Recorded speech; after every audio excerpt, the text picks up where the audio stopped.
हमारा विज्ञान जहाँ से शुरू होता है उसका आधार है सर आइजैक न्यूटन, और हम सब के लिए वो एक प्रेरणा के स्रोत है। जब हम बचपन में विज्ञान पढ़ना शुरू करते थे तो सबसे पहले जिस वैज्ञानिक का नाम आता था वो थे न्यूटन। वैसे तो दुनिया में बहुत से लोग जन्म लेते हैं, लेकिन कुछ लोग ऐसे होते हैं जो हमेशा हमेशा के लिए अपना नाम सुनहरे अक्षरों में लिख जाते हैं। अगर यूं कहें तो जब तक दुनिया में विज्ञान का नाम रहेगा तब तक सर आइजैक न्यूटन का नाम लिया जाता रहेगा। पर इस मुकाम तक पहुंचना हर किसी के बस की बात नहीं है। जो लोग दुनिया की नज़र में पागल और मंदबुद्धि होते हैं ना, वही लोग दुनिया को बदल कर जाते हैं। तो चलिए आज किसी ऐसे ही पागल की कहानी जिसने पूरी दुनिया का नजरिया बदल दिया, उसके जन्म से लेकर आज दिन तक का जो सफर था उस बारे में डिटेल में बात करते हैं। यूनाइटेड किंगडम के वुल्सथोर्पे में एक किसान परिवार था जिसमें घर का जो मुख्य सदस्य था उसका नाम न्यूटन था। उसकी पत्नी गर्भवती थी और न्यूटन की मृत्यु हो गई। उसकी मृत्यु के कुछ 3 महीने बाद 3 जनवरी 1643 के दिन उस गर्भवती औरत ने एक बच्चे को जन्म दिया जो इतना दुबला और कमजोर था कि बाल बाल उसे बचाया गया। 3 महीने पहले ही उसके पिता की मृत्यु हुई थी और उसका जो नाम था उसकी याद में वही नाम इस बच्चे को दिया गया, आइजैक न्यूटन।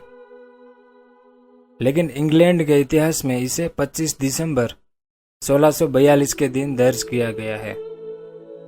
कुछ 3 साल बाद उसकी मां ने दूसरी शादी कर ली, पर उसके सौतेले पिता को कमजोर न्यूटन अच्छा नहीं लगा, जिस वजह से न्यूटन को अपने दादा दादी के पास भेज दिया गया और उसकी मां न्यूटन के सौतेले पिता के साथ चली गई। उसके बाद लिंकनशायर की किंग स्कूल में न्यूटन की पढ़ाई शुरू हुई। वे शरीर से तो इतने कमजोर थे पर पढ़ाई में भी वे इतने ही कमजोर थे।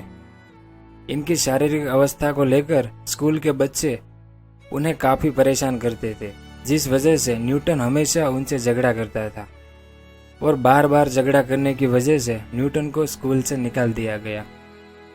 और उसी समय उसके सौतेले पिता की भी मृत्यु हो गई और न्यूटन को फिर से अपनी मां के साथ रहने का मौका मिल गया। उनकी मां चाहती थी कि न्यूटन अब खेतीबाड़ी करे और घर संभाले, लेकिन न्यूटन का मन खेतीबाड़ी में नहीं लगता था। स्कूल के अध्यापक की वजह से न्यूटन को फिर से किंग स्कूल में पढ़ाई करने का मौका मिल गया, लेकिन इस बार अपने एक साथी स्टूडेंट से बदला लेने के लिए न्यूटन ने अच्छे से पढ़ने का दृढ़ निश्चय किया और उसके बाद उसकी पढ़ाई में काफी सुधार नजर आने लगा। उसके बाद उन्हें गणित पढ़ना सबसे ज्यादा पसंद था और हैरानी की बात यह है कि उस उम्र में सूर्य की किरणों को देखकर उसे आश्चर्य होता था। साल 1961 में अपने एक अंकल के रिकमेंडेशन पर न्यूटन को कैम्ब्रिज यूनिवर्सिटी की ट्रिनिटी कॉलेज में दाखिला मिल गया, जहां पर कॉलेज की पढ़ाई में अपनी फीस भरने के लिए वे उस जगह पर एक कर्मचारी की नौकरी भी करते थे। उन दिनों विज्ञान इतना आगे नहीं था, इसलिए अपनी पढ़ाई के दरमियान न्यूटन ने गैलीलियो, केपलर और दार्शनिक अरस्तु की किताबें पढ़ते थे। और वहीं पर 3 साल बाद साल 1665 में उन्होंने एक थ्योरम की खोज की, जनरलाइज बायोनिमल थ्योरम। वहीं से उन्होंने गणितीय सिद्धांतों को समझना और विकसित करना शुरू किया और इस थ्योरम को बाद में कैलकुलस कहा गया, जिसे भारत में द्वितीय प्रमेय के नाम से जाना जाता है, जिसे आज भी दुनिया के हर स्कूल और कॉलेज में पढ़ाया जाता है। सन 1665 में अचानक लंदन में प्लेग की महामारी फैल गई, जिससे शहर मानो पूर्ण रूप से बंद हो गया। कैम्ब्रिज ने भी उसका अनुसरण करते हुए विश्वविद्यालयों को अस्थायी रूप से बंद कर दिया।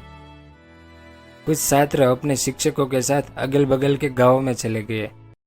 न्यूटन अपनी मां के फार्म पर लिंकनशायर चले गए। वो फार्म उसके दादा रॉबर्ट न्यूटन का था। आइजैक न्यूटन आगामी 18 महीनों तक वहीं रहे। वो उनके लिए जबरदस्त की छुट्टी थी, लेकिन वो समय न्यूटन के लिए बेहद निर्णायक सिद्ध हुआ। इस 18 महीनों में न्यूटन ने अपने कुछ विचार निश्चय किए, जिसके परिणाम ने विज्ञान में उनके लंबे और फलदायी भविष्य की शुरुआत को जन्म दे दिया। इस 18 महीनों की अवधि में न्यूटन ने प्रकाश और रंग का विस्तार से अध्ययन किया, साथ ही प्रकाश के साथ मंत्रमुग्ध कर देने वाले प्रयोगों की एक श्रृंखला भी पूरी की। उन्होंने ज्वार-भाटा के नियमों का पता लगाया और गति के कुछ नियम बनाए जो आगे चलकर यांत्रिकी नामक एक नए विज्ञान के आधार बने। और उसी 18 महीनों में दुनिया की सबसे बड़ी खोज एक छोटी सी घटना से हुई, जिस घटना ने एक नई दुनिया को जन्म दिया। उन दिनों न्यूटन एक सेब के पेड़ के नीचे बैठे थे। अचानक एक सेब उसके सिर के ऊपर गिरा और उसके मन में एक सवाल पैदा हुआ, जिसका जवाब दुनिया में किसी के भी पास नहीं था कि ये सेब नीचे ही क्यों गिरा। वो दाएं ओर भी जा सकता था, वो बाएं ओर भी जा सकता था, या ऊपर भी जा सकता था, तो ये सेब नीचे ही क्यों गिरा। इसका मतलब धरती उसे खींच रही है, मतलब धरती में आकर्षण है। और इस सवाल के जवाब ढूंढने की शुरुआत हुई। न्यूटन ने जिस कैलकुलस को विकसित किया था उसे किसी भी जर्नल में प्रकाशित नहीं किया गया था। जैसा था वैसा ही रहने दिया।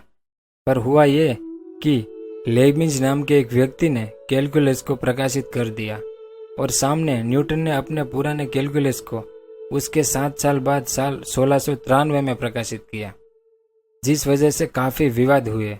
पर यह विवाद तब तक चले जब तक कि लेबनिज की मृत्यु ना हुई।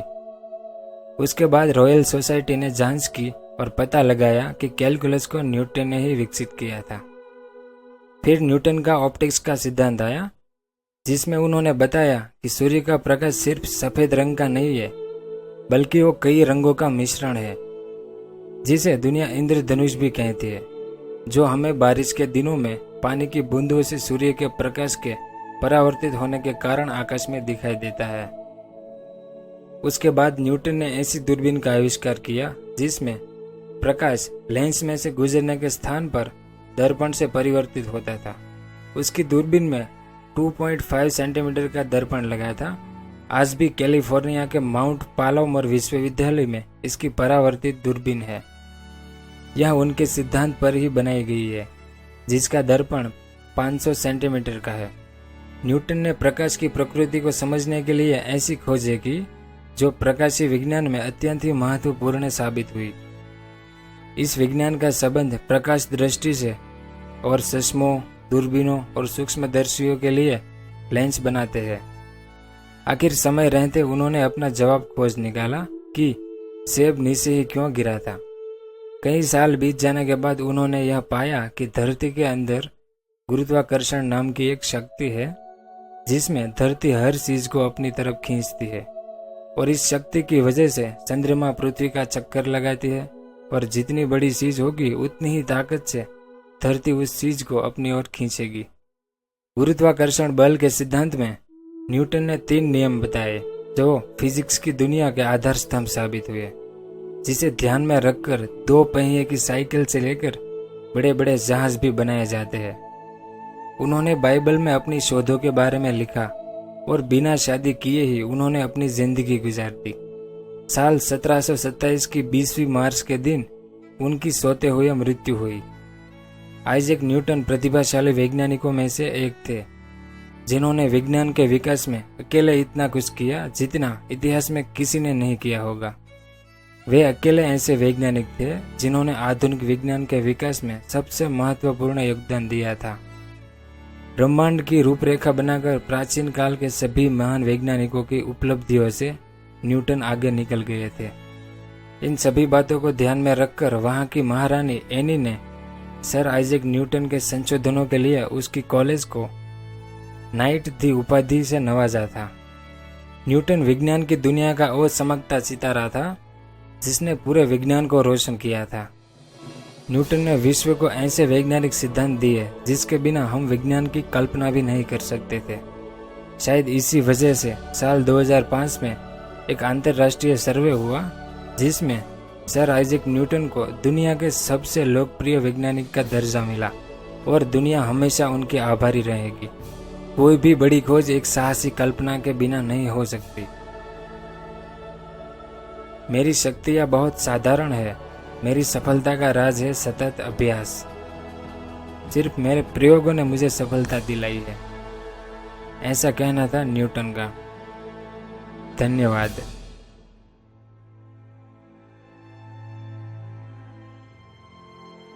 आपने एक कहावत सुनी होगी कि ज्ञान जितना बांटोगे उतना बढ़ता है। तो मैं उम्मीद करता हूँ कि आप अपने परिवार और दोस्तों के साथ ये वीडियो शेयर करेंगे। उम्मीद है कि आपको यह वीडियो पसंद आया होगा। क्या आप हमें कमेंट करके बता सकते हैं कि आपको यह वीडियो कैसा लगा, जिससे अगला वीडियो हम और भी बेहतर बना सके और आपका आत्मविश्वास बढ़ा सके। हम हर रोज़ एक नई वीडियो के साथ वापस लौटते हैं। अगर आपको इस तरह के वीडियो पसंद है तो इस चैनल को सब्सक्राइब कर लीजिए ताकि भविष्य में आने वाले वीडियो आप मिस ना करें। जय हिंद।